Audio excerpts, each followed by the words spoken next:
Hello, hi, welcome to my channel. Today I am going to give a brief details of Delhi Mumbai Greenfield Expressway. How NHA splits this project, section wise project details, states involved in this prestigious project, number of packages, total length of project, and present progress status of the project. Project background. Delhi Mumbai Expressway comes under the Bharatmala Prayojana Phase 1. It is a greenfield expressway. The Phase 1 of Bharatmala Prayojana involves the targeted length of 24,800 km in India. The project stretches identified on the origin destination study mode. This expressway passes through the states of Haryana, Rajasthan, Madhya Pradesh, Gujarat, and Maharashtra. Coming to the project highlights, it will reduce the distance of 150 km and travel time to 13 hours from 24 hours while moving from Delhi to Mumbai. It connects the national capital of India to financial capital of India. It was a completely access controlled expressway. It means that unhindered traffic flow. There is no traffic junctions in this expressway. Coming to project features.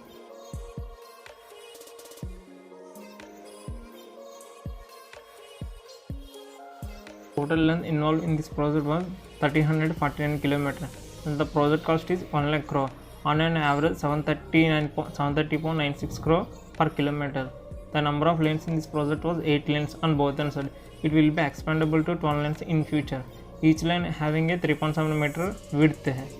And you can see the lane position on site at Vadodara section. 120 kmph. Pavement type was flexible and rigid pavement. In this project, NHA implements flexible pavement for Delhi Vadodara section and rigid pavement for Vadodara Mumbai section. Rigid pavement is nothing but concrete roads and flexible pavement is nothing but bituminous road. You can see the picture that showing both flexible and rigid pavements. The number of wayside units was 92 on either side of the expressway. Mode of project HAM and EPC. HAM is hybrid annuity mode. In this mode, NHA will give financial assistance to the contractor by 40%. Remaining will be borne by the concessionaire on either self-assistance or bank lenders. After completion of the project, authority will reimburse the 60% of the remaining project cost plus interest plus operation maintenance charges during the O&M period by annually. It means authority will pay twice in a year. In EPC mode, authority will give 100% assistance to the contractor. It means EPC contractor will get 100% of the project cost after completion of the project. In this project, NHA implements EPC mode for Delhi Vadodara section and HAM mode for Vadodara Mumbai section. The total construction period involved in this all packages was 24 months. It means 2 years.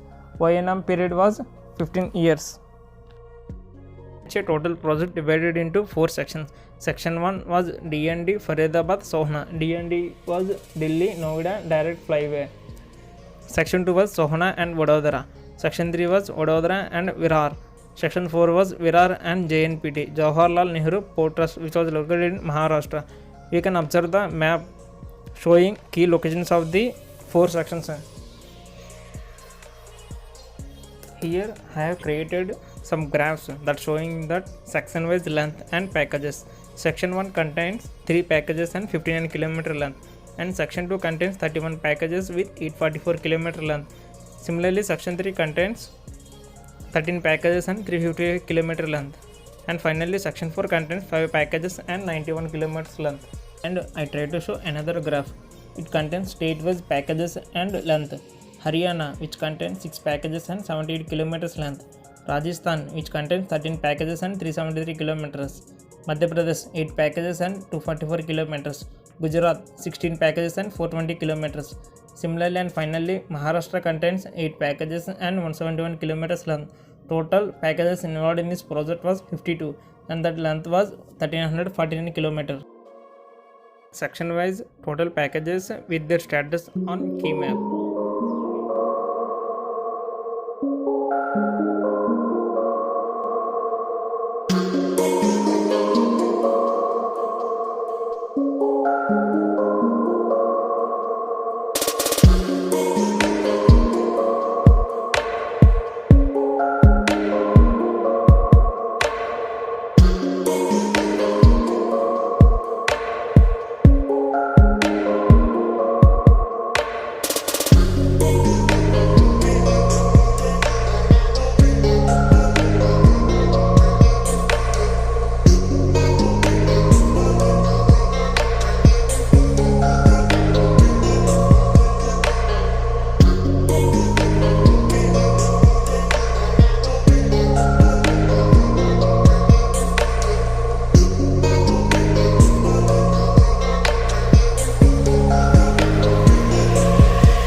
insert the list of contractors with package number and stretch detail with their working status.